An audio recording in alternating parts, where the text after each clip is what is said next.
오늘 하나님께서 우리에게 주시는 말씀은 신약 성경 사도행전 10장 34절에서 43절 말씀까지 봅니다. 신약 성경 206조 사도행전 10장 34절부터 43절 말씀까지 한 절씩 교독하도록 하겠습니다. 제가 34절을 읽습니다. 베드로가 입을 열어 말하되 내가 참으로 하나님은 사람의 외모를 보지 아니하시고 하나님은 하나님을 경외하며 오를 행하는 사람을 다 받으신 줄 깨달았도다. 만유의 주 되신 예수 그리스도로 말미암아 화평의 복음을 전하사 이스라엘 자손들에게 보내신 말씀 곧 요한이 그 세례를 받은 후에 갈릴리에서 시작하여 온 유대에 두루 전파된 그것을 너희도 알거니와 하나님이 나사렛 예수에게 성령과 능력을 기름 붓듯 하셨으며 그가 두루 다니시며 선한 일을 행하시고 마귀에게 눌린 모든 사람을 고치셨으니 이는 하나님이 함께 하셨습니다. 우리는 유대인의 땅과 예루살렘에서 그가 행하신 모든 일의 증인이라. 그들이 나무에 달아 죽였으나 하나님이 사흘 만에 다시 살리사 나타내시되 모든 백성에게 하신 것이 아니요 오직 미리 택하신 증인 곧 죽은 자 가운데서 부활하신 후 그를 모시고 금식을 먹은 우리에게 하신 것이라. 42절 43절은 같이 읽습니다. 우리에게 명하사 백성에게 전도하되 하나님이 살아있는 자와 죽은 자의 재판장으로 정하신 자가 곧 이 사람인 것을 증언하게 하셨고 그에 대하여 모든 선지자도 증언하되 그를 믿는 사람들이 다 그의 이름을 힘입어 죄의 사함을 받는다 하였느니라. 아멘. 할렐루야. 서로 인사 나누겠습니다. 전하고 인사 나눕니다. 잘 오셨습니다.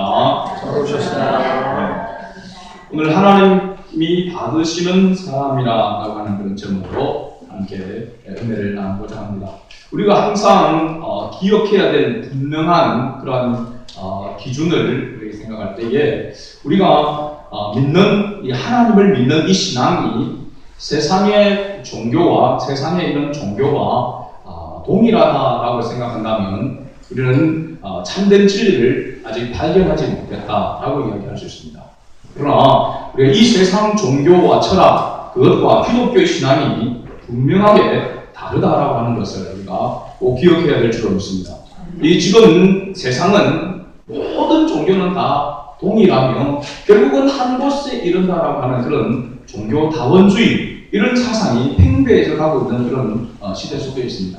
그러나 성경은 전에도 그렇고 앞으로도 그렇고 오직 유일하신 하나님만이 참 신이며 오직 예수 그리스도를 통하여만 구원에 이르게 된다라는 것을 우리에게 가르쳐주고 있습니다.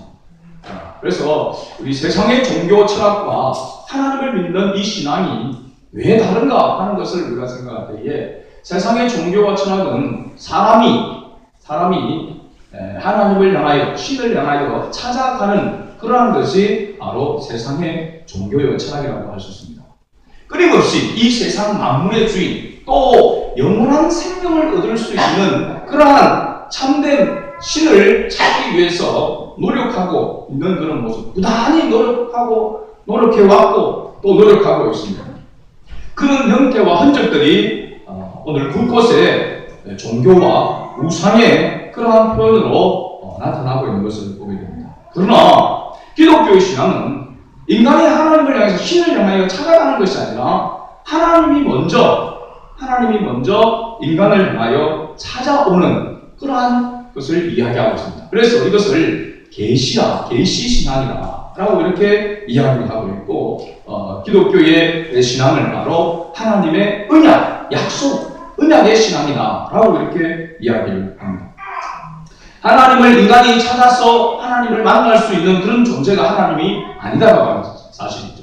성경은 하나님께서 먼저 나타내 주시고 하나님께서 먼저 찾아와 주셔야만 하나님을 알 수 있고 하나님을 믿을 수 있다라고 하는 사실입니다.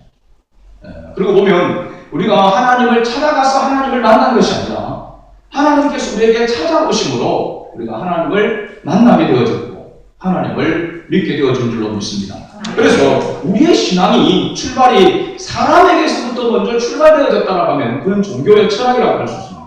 그러나 기독교의 신앙은 하나님께서 먼저 우리에게 찾아온 신앙입니다.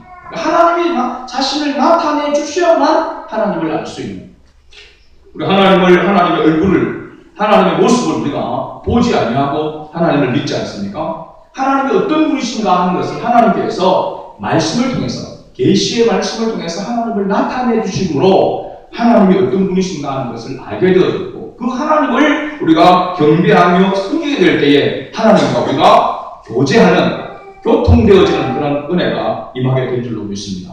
그래서 정말로 우리가 하나님을 예배할 수 있는 사람은 하나님이 자신을 나타내 주셔서 그 하나님을 깨닫고 발견한 사람이 하나님을 경배할 수가 있는 것이죠.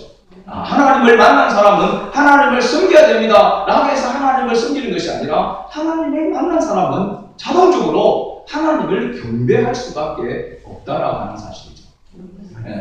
예수님께서는 요한복음 15장에서 포도나무의 비유를 들어서 설명하면서 포도나무 가지가 포도나무에 붙어 있으면 절로 과실을 맺는다, 이렇게 말씀하고 있습니다. 이건 바로 절로 과실을 맺는다라고 하는 것은 섭리를 이야기하고 있습니다. 자동적인 것이죠. 자연적인 것입니다. 포도나무 가지가 포도나무에 붙어 있으면 포도나무 가지가 노력을 내서 되어지는 것이 아니라 자동적으로 그 나무에서 영양분을 공급받게 되어지므로 절로 꽃을 피우게 되어지고 그게 열매를 맺게 된다는 것입니다. 그러므로 우리가 하나님과의 관계가 바르게 되어지면 우리의 모습 속에서 하나님의 형상이, 하나님의 인격이, 하나님의 성품이 나타나게 되는 것이죠. 여러분, 하나님의 성품이 가장 강하게 하나님의 성품이다라고 할 때 많은 여러 가지의 성품이 하나님의 모습이 있지만은 그 가운데 대표적인 것이 뭐라고 생각하십니까? 하나님은 사랑이시라고 했습니다. 사랑. 그러니까 하나님을 만나고 하나님과의 교제가 이루어지게 되어지고 하나님과의 관계가 화목되어지게 되어지면 우리에게 첫 번째 나타나는 것이 바로 뭐냐면 사랑이라는 사실입니다. 사랑이라고 한다면 우리가 생각할 때 어떤 쪽으로 그냥 감정적인 피를 우리가 이야기하고 있습니다. 만나면서로 뭔가 느낌이 오는 감정적인 것을 우리는 사랑으로 이렇게 생각합니다. 그러나 성경에서 사랑은 고린도전서 13장에서 잘 말씀하고 있듯이 사랑은 먼저 뭐라고 이야기하고 있습니까? 오래 참고. 사랑은 희생을 동반하고 있는 것을 이야기하고 있습니다. 그러므로 하나님의 사랑이 우리에게 임하게 되어지고 그 하나님의 사랑이 나타나면 자기 중심적인 삶을 사는 것이 아니라 타인 중심의 삶을 살아가는, 이웃을 내 몸과 같이 사랑하는 그런 모습의 사랑으로 나타나게 되는 거죠. 희생하게 되어지는 것입니다. 여러분의 마음속에, 여러분의 삶 속에서 이 이타적인 그런 사랑, 그러한 모습이 나타나고 있습니까? 그렇다면 여러분 하나님의 자녀이면 틀림없는 줄로 믿습니다. 이 사랑의 열매가 맺어지게 되어지면 자기 중심적인 삶이 아니라 바로 타인 중심의 삶을 살아가게 되는 것이죠.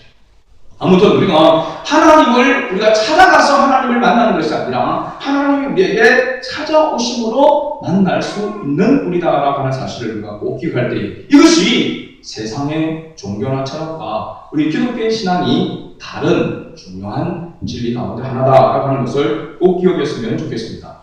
오늘 본문 말씀을 우리가 보게 되어지면요, 베드로가 고넬료의 가정에 가서 설교하는 그런 내용입니다. 그 설교의 내용이 오늘 본문에 기록되어져 있습니다. 그런데 가만히 이 본문을 살펴보면 우리가 이 배경을 보게 되어지면 고넬료라고 하는 사람, 이탈리아 내에 어떻게 보면은 장군이라고 할 수 있는 이 고넬료라고 하는 사람이 그 선행이 너무나도 어떻게 보면은 많은 사람들에게 구제하고 베푸는 그런 모습들이, 그것이 너무나도 귀하여 그것이 하나님 앞에 상당되었다라고 이렇게 이야기를 하고 있습니다.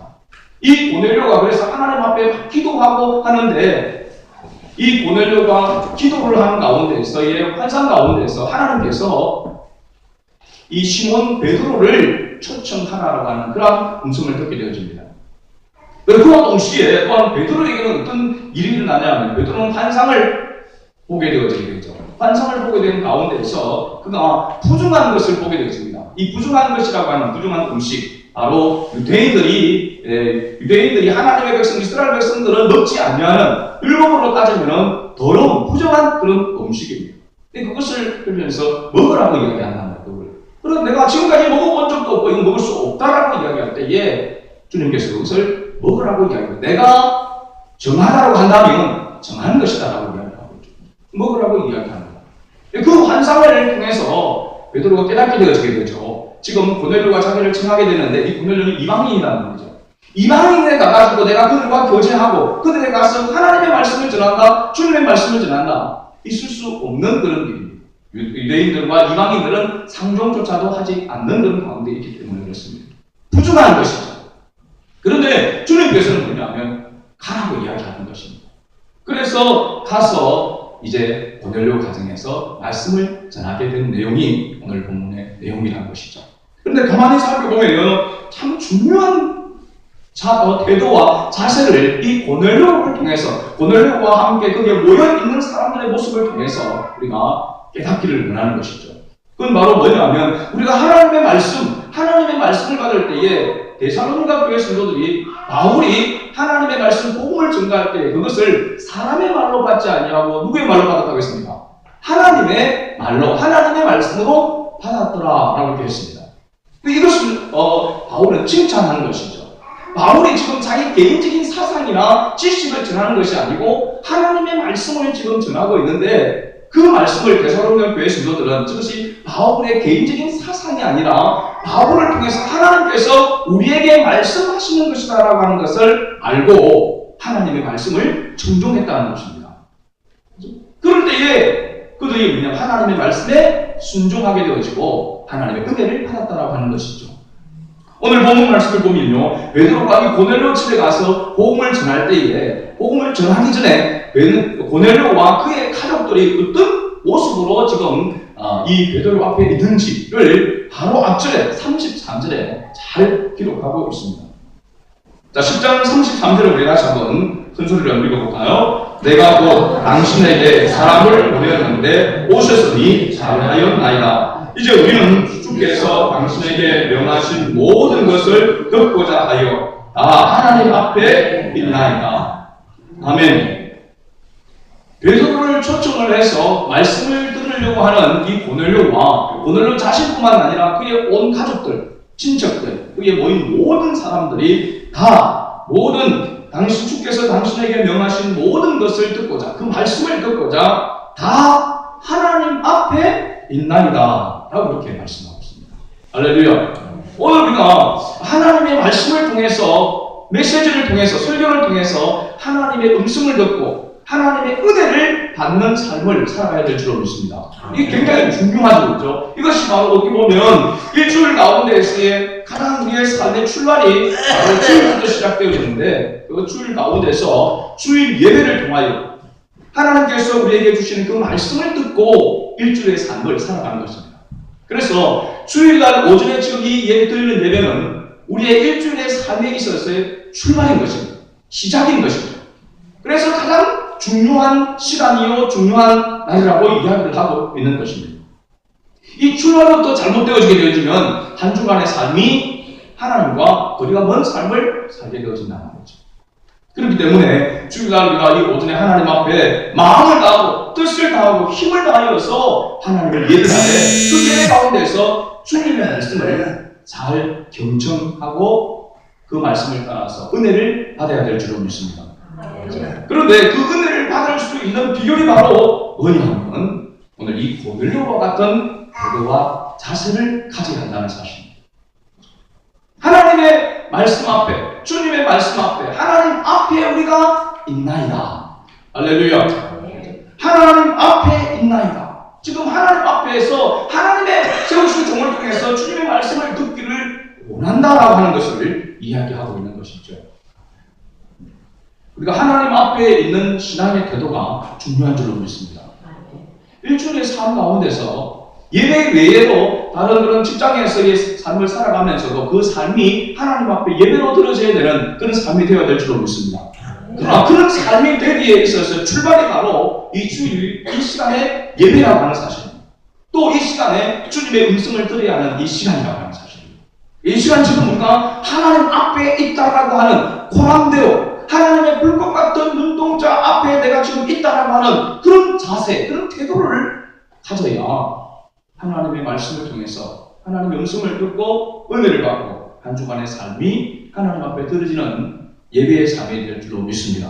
근데 이 시간 우리가 하나님 앞에 일하고 있다라고 생각을 해요.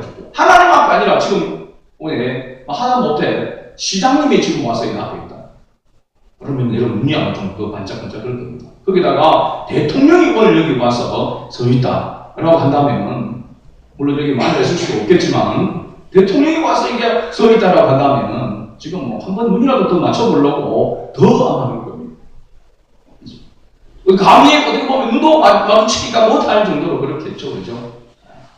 우리가 물론 그런 마음과 자세, 하나님께서 지금 이곳에 계셔서 하나님께서 지금 나에게 말씀하고 계신다. 이 한목사를 통해서 하나님께서 지금 말씀하고 계신다라고 하는 그런 심전의식, 하나님 앞에서의 그런 의식과 그런 자세와 태도를 가질 때에 말씀을 통해서 은혜가 우리에게 임하게 될 줄로 믿습니다. 근데 그렇지 아니하고 늘상 그냥 이 시간은 예배 드리는 시간이고 또 그냥 설교 듣는 시간이니까 아이고 또 목사님한테 가시게다가 또 때가 되면 마치겠지 버릇해가지고 그냥 멍하게 앉아있으면은 잠님이 또 찾아오게 되어지죠.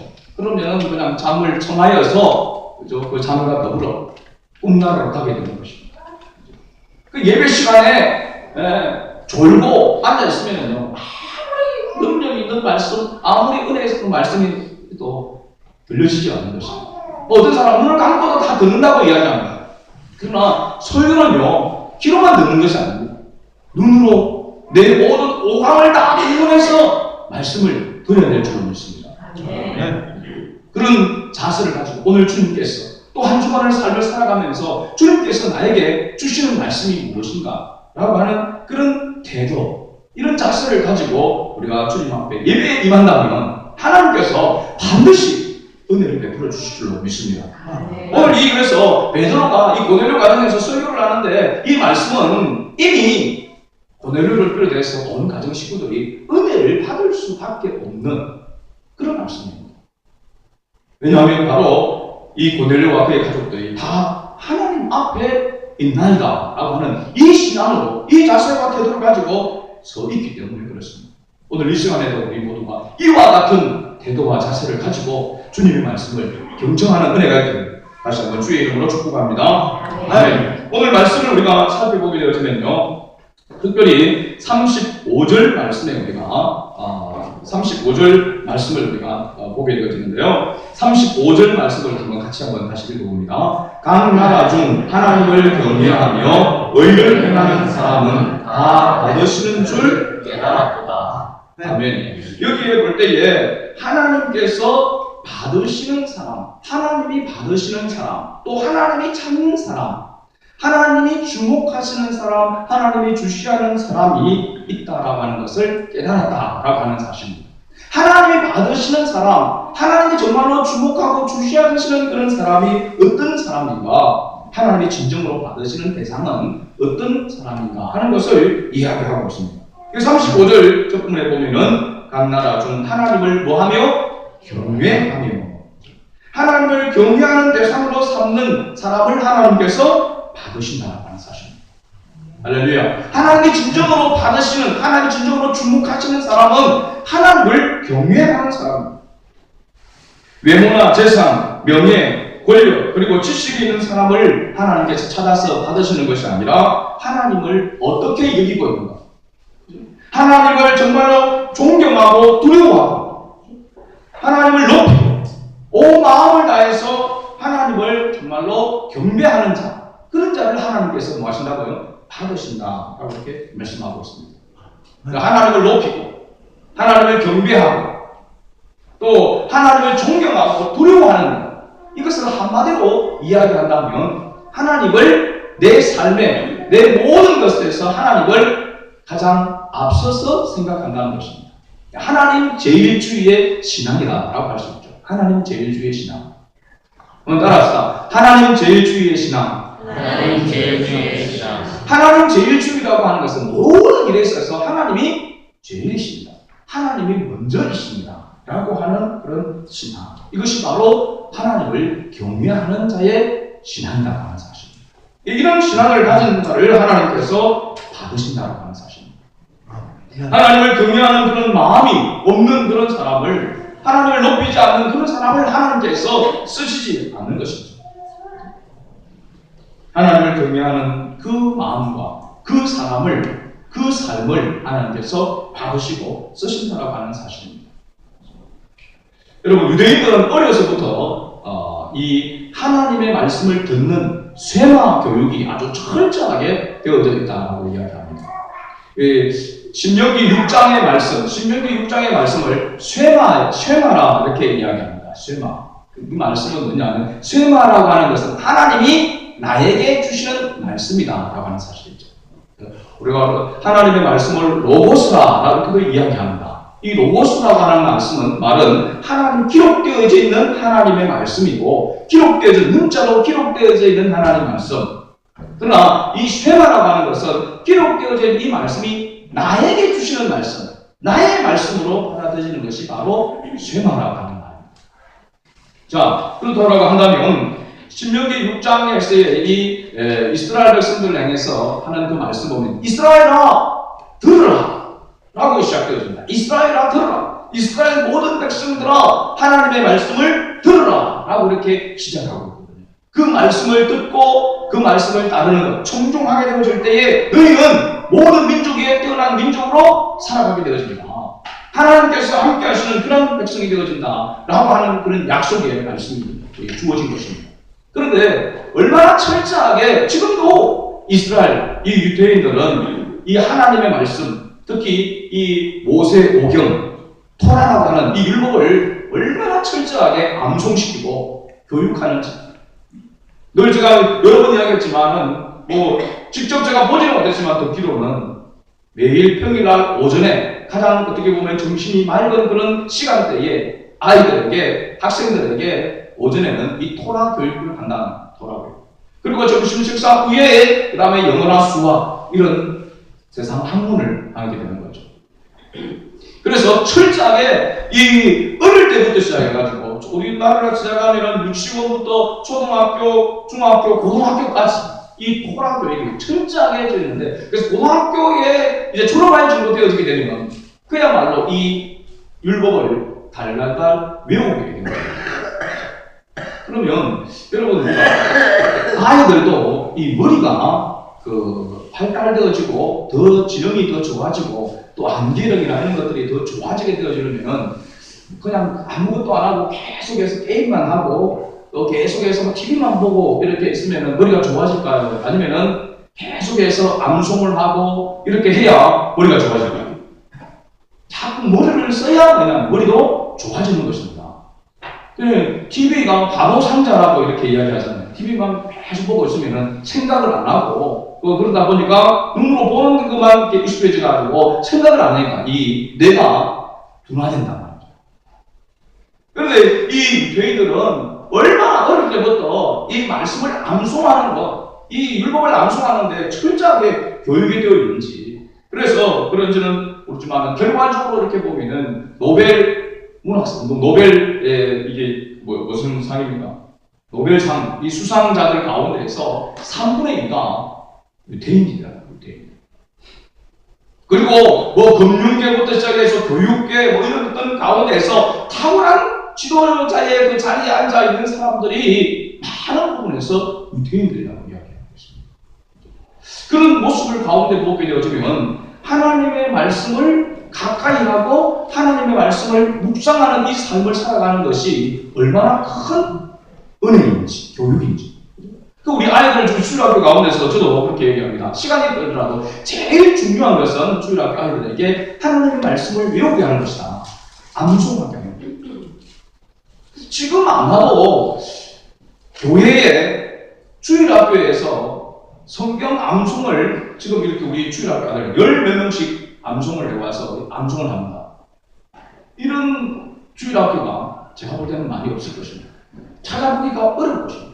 특히 이 사천에서 아직도 성경 암송을 외워가지고 성경 암송을 이렇게 해서 앞에서 발표를 하고 매주 성경 암송을 하는 아이들이 있는 건 어려울 것입니다.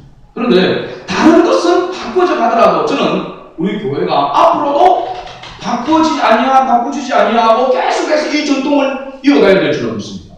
왜냐하면 가장 중요한 교육이기 때문에 그렇습니다. 하나님의 말씀을 많이 암송하고 그 하나님의 말씀이 많이 기억되어져 있을 때에 하나님의 말씀을 뭐 할 수 있냐면 묵상할 수가 있는 것이죠. 들어간 것이 있어야 나오는 것이 있죠. 들어간 것이 있어야 그걸 생각하고 그 생각을 기억해도 할 수 있는 그런 것이 있지. 들어간 것이 없는데 기억할 게 뭐가 있겠습니까? 우리 어른들도 마찬가지입니다. 어른들도 계속해서 하나님의 말씀을 읽고 하나님의 말씀을 듣고 하나님의 말씀을 가능하다면 암송하는 구절이 많아야 됩니다. 하나님의 말씀이 많이 기록되어 있어야 하나님께서 우리에게 기도의 응답을 주실 때에 가장 분명한 응답은 말씀이거든요. 말씀을 하나 주시는데 이 말씀이 성경에 있는 말씀이죠. 이 말씀인지. 기억이 안 되어 있으니까 그걸 모르고 지날 수도 있단 말이죠. 근데 하나님은 여러 번 계속해서 말씀을 주시는데 이게 말씀인지 응답인지 아닌지를 모르고 지내고 가는 부분들이 많다는 것이죠. 그러기에 하나님의 말씀을 많이 마음에 담아두는 이것이 하나님을 경외하는 모습인 줄 믿습니다. 하나님의 말씀이 기억되어지고 그 말씀이 깨달아질 때에 무엇으로 나타나게 되냐면 그 말씀이 곧 삶을 통해서 나타나게 되어지는 것입니다. 그래서 우리가 하나님을 경외한다라고 할 때 막연하게 하나님을 경외하는 것이 아니라 하나님의 말씀을 많이 기억하고 하나님의 말씀을 가까이 하는 것 그리고 그 말씀을 청종하는 것이 중요한 것이죠. 그리고 하나님을 경외하는 가운데 중요한 것이 하나가 바로 뭐냐면 경배인 것입니다. 경배. 경배 가운데서 중요한 것은 찬양입니다. 찬양. 하나님을 찬양하는 것. 하나님의 이름을 높여드리는 것. 굉장히 중요합니다. 오늘날 사실은요, 이 하나님을 찬양하는 이런 삶의 이런 모습이 많이 퇴색되어졌습니다. 특히 어른들 같은 이런 경우에도 보면은 이 찬양이 항상 생활 속에서 늘 들으시고 하는 그런 모습이 되어졌는데 보니까 언제부턴가 이런 찬양의 이런 삶이 굉장히 많이 약해져 가고 있다. 교회들마다 그냥 하나의 예배 드리기 전에 어떤 하나의 순서, 그냥 어디 예배의 하나의 그런 어떤 그냥 순서에서 그냥 지나가는 그런 모습으로서의 찬양이 되어져 가고 있는 그런 모습이 있습니다. 이 찬양은 하나님의 인자심을 맛볼 수 있는 아주 특별한 은혜가 있는 것이 찬양인 줄 믿습니다.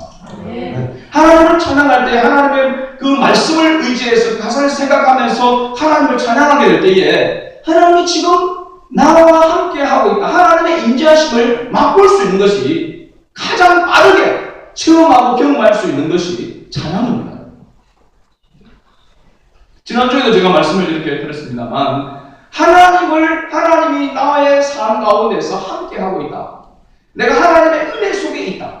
지금 하나님이 나와 함께하고 있다는 것을 내가 맛보고 이것을 누리는 삶이 복이라고 했습니다.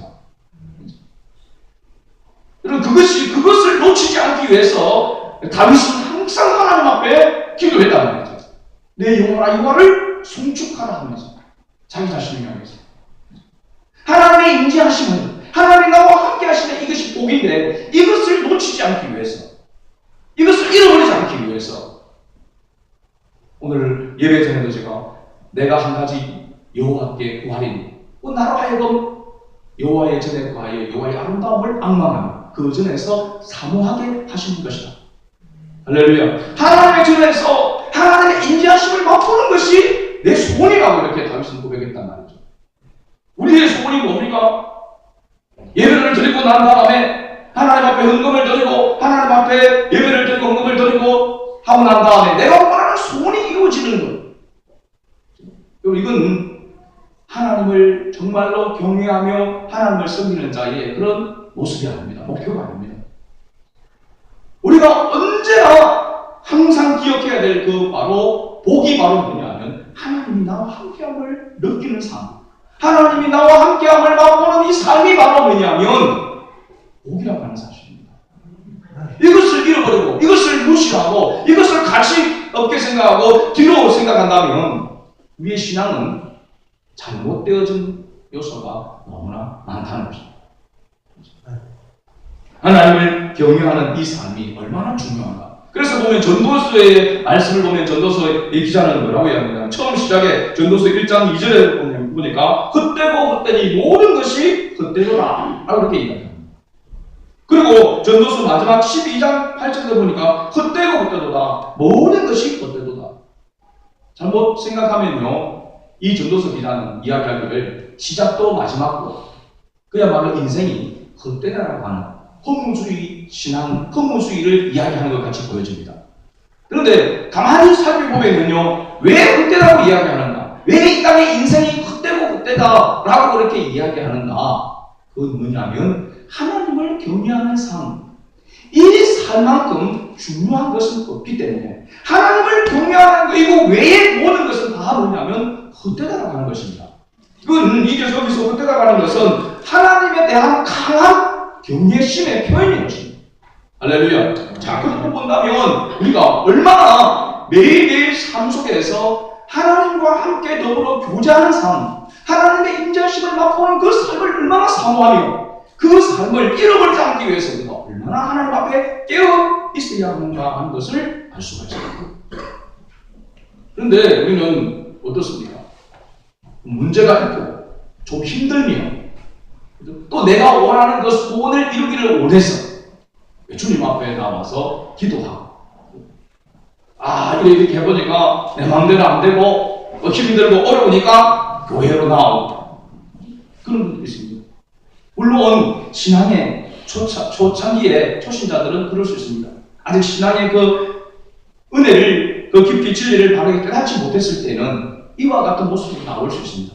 그러나 교회에서 신앙생활을 한 지가 이제 1년, 2년, 3년, 5년, 10년 되어지게 되면 우리의 신앙이 분명하게 달라져야 될 줄을 믿습니다. 하나님의 인자심을 맛보기 위해서 하나님의 인자심이 중요하다고 한다면 우리가 함께 모여서 예배드리는 시간, 함께 모여서 찬양하는 시간, 함께 모여서 교제하는 시간, 그죠? 함께 모여서 주님을 위해서 함께 일하는 그 시간, 이 시간이 결코 헛되지 않다는 사실입니다. 또 그것을 사모해야 된다는 사실이죠. 그렇지 아니하고 우리가 은혜 가운데 거할 수는 없습니다. 여호와를 경외한다라고 하는 때에 가만히 제가 생각을 해보면 신앙생활하는 그런 모습 가운데서 볼 때에 주의를 성수하는 것 그리고 우리가 하나님 앞에 11조를 드리는 것 이 두 가지 그 다음에 하나를 더 추가를 한다면 맡겨준 직분을 감당하는 것 이 세 가지의 요소를 통해서 하나님을 경외하는 하나님을 사랑하는 그런 모습을 볼 수 있는 것이죠. 그런데 주의를 지키지 아니하고 성수하지 아니하고 11조금을 하나님 앞에 드리지 아니하고 맡은 직분을 감당하지 않는 가운데서의 신앙생활을 잘하는 사람을 찾아보기가 어렵습니까? 쉽습니까? 어렵고 쉽다는 것 표현보다는 찾아보기가 어렵습니다. 물론 11조금을 하고 주일 성수를 잘하고 맡은 직분도 감당하는데도 불구하고 신앙이 성숙하지 못하는 사람들도 있습니다. 그런 사람들이 많을 가지니까요. 그런 사람은 소수입니다. 왜? 형식적으로 하고 있고 그죠? 자기의 어떤 그런 외형적인 그런 것을 나타내기 위해서 때로는 억지로 하는 그런 모습들도 있기 때문에 그렇습니다. 그런데 올바르게 그래도 하나님을 경외하고 하나님의 인자심을 맛보며 하나님의 은혜 속에 살아가는 사람의 모습 속에서의 보면 이 세 가지가 잘 균형을 이루고 이 세 가지를 열심히 하고 있는 사람에게 하나님께서 함께 하시더라고요. 그래서 우리가 직분을 잘 써보는 것 가운데서도 우리가 사람의 속을 우리 다 살펴볼 수는 없지만 끝으로 나타나는 그런 모습 속에서의 가운데서 주의를 성수하고 그 다음에 11조금을 하나님 앞에 온전히 드리고 그 다음에 맡겨진 그 직분을 잘 감당하는 그 모습을 통해서 그래도 이런 분은 하나님을 바르게 섬기고 있구나. 또 섬기려고 애를 쓰고 있는 분이구나 하는 것을 우리가 알 수가 있단 말이죠. 오늘 우리가 하나님을 경외한다라고 할 때 막연하게 경외한다라는 것이 아니라 우리의 삶 속에서 정말로 하나님을 경외하는 그런 모습이 나타나야 될 줄로 믿습니다. 그래서 두 번째가 하나님이 받으시는 사람이 바로 뭐냐면 의를 행하는 사람을 하나님께서 받으신다라고 말씀하고 있습니다. 35절 말씀 가운데서 두 번째, 하나님을 경외하며 그 다음에 의를 행하는 사람은 다 받으시는 줄을 깨달아도다 이렇게 말씀하고 있습니다. 의를 행하는 사람. 자, 하나님은요 외모를 취하지 아니하시고 하나님은 뭘 보신다고 했습니까? 중심을 보시는 분이시다 라고 이렇게 말씀하고 있습니다. 사람은 외모를 보지만 하나님은 중심을 보신다 이렇게 이야기하고 있는 거죠. 왜 우리가 교회라고 할 때에 그래도 평상시보다도 더 깔끔하게 또 더 단정하게 그렇게 하나님 앞에 나와서 예배를 드려야 되는가?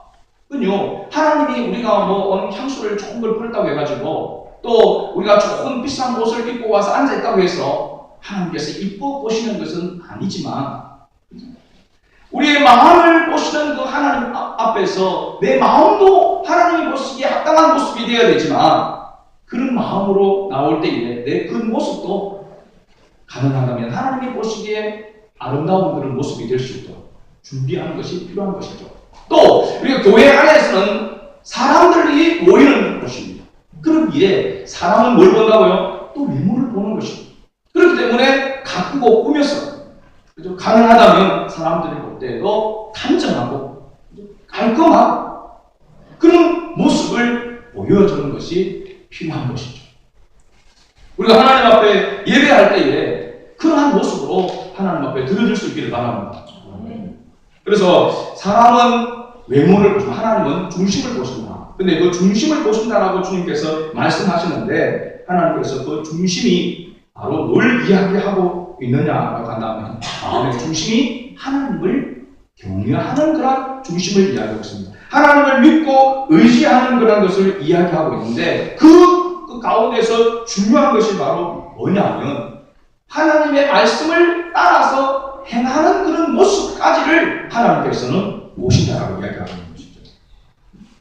시편 1편 6절 말씀에 보면 무릇 의인의 길은 여호와께서 인정하시나 악인들의 길은 망하리로다.